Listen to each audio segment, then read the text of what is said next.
നത്തോലി ചെറിയ മീനല്ലാന്ന് എല്ലാവരും കേട്ടിട്ടുണ്ട്. സോ നമുക്കിന്ന് നത്തോലി വെച്ചൊരു പരീക്ഷണം നടത്താം. അതായത് നത്തോലി ഫ്രൈ.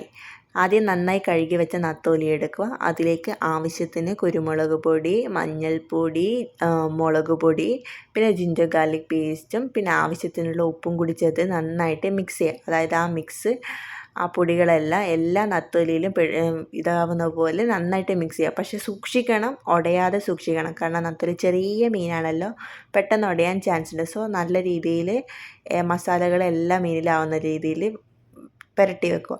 പിന്നെ അതിന് ശേഷം ഒരു പാത്രം എടുത്ത് ആ പാൻ വെച്ച് അതിലേക്ക് എണ്ണ ഒഴിച്ച് കുറച്ച് കറിവേപ്പില, ടേസ്റ്റിനോട് കറിവേപ്പില ഇട്ട് ആ നമ്മൾ മിക്സ് ചെയ്ത മീനൊക്കെ ഇട്ട് നന്നായിട്ട് എണ്ണയിൽ പൊരിക്കുക.